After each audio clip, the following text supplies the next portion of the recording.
You've spoken a lot about Hamas before, called them evil. You did a second video called Make God Avenge Their Blood, in which you said that Hamas, in some ways, they are worse than Nazis, which some viewed as a very provocative statement. Why did you say that about them? The Nazis, I mean, here's a phrase I'll never use again, at least the Nazis. So at least the Nazis attempted to hide their crimes. So the Nazis obviously mechanized death. They had an Einsatzgruppen units that drove up to Jewish villages and would mow people down. And then they would bury them, and then they would try to hide the crimes. And it took the Nuremberg team years to undig all of that material.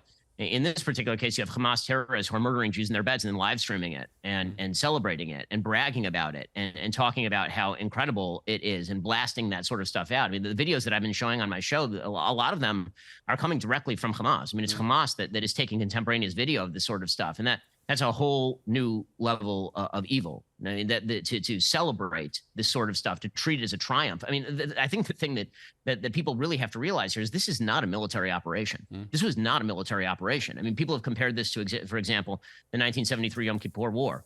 That was an awful moment in Israel's history when it was taken by surprise by the combined Arab armies around it. But that was a military operation with a military objective, which was to seize territory. This is not a military operation with a military objective. This was an operation directed specifically at civilians. And when we see death in Gaza, which we're going to see, and the images are going to be horrifying and terrible, it is important to understand that the reason that is happening is not just because Hamas crossed the border and murdered a bunch of civilians in their beds, but also because Hamas literally hides its weaponry behind civilians. Israel is currently, right now, sending out messages to Gazan civilians, telling them to get out of particular areas. And Hamas is sending out full-scale messages, telling people to ignore those messages and to stay where they are. Now, Hamas there's a reason why their headquarters were for years located underneath a hospital. I mean, it's what they understand that the West, again, has a peculiar narcissism where we think we would never put our military hardware below a hospital. That'd be insane. And so if Israel blows up a hospital, it must be that Israel's doing that because they're targeting civilians. Hamas knows that.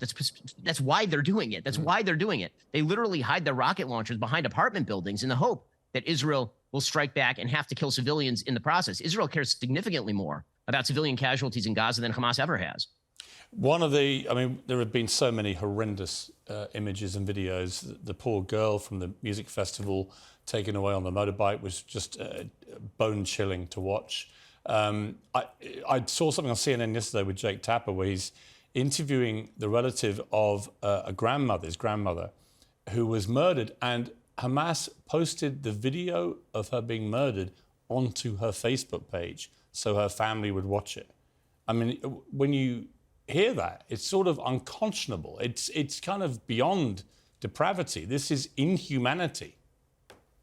I mean, Piers, you're in the business of words, and I'm in the business of words, and I've found myself repeatedly over the last few days unable to find words to describe the kind of thing that we're seeing. And again, we stretch, I think, in the West, and I stretch as an American. I think we all stretch to try and find, what would drive somebody to do something like this. And the answer sometimes is that they're I don't know how to say this otherwise. They are not like you. Hamas is not like you. They don't think like you. They don't have the same priorities as you. They don't have the same values as you. And that means that any attempt to buy them off is bound to fail. And this is inextricably intertwined with the history. I mean, the fact is, Israel turned over the Gaza Strip in 2005. There were no Jews living in the Gaza Strip since 2005. The areas that were attacked in this particular terrorist attack are not areas that are in the so-called settlements, the Shtachim, in Judea, Samaria, what's called the West Bank.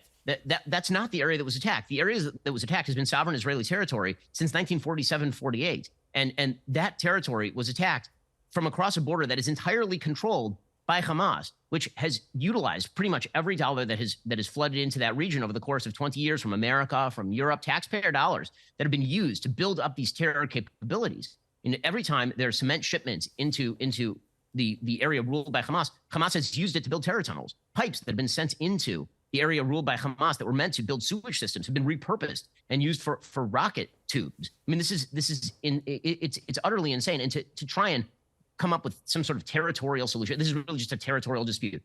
It is not a territorial dispute. It is a genocidal group that makes clear its own intentions. I don't know how many times people have to tell you who they are before we believe them.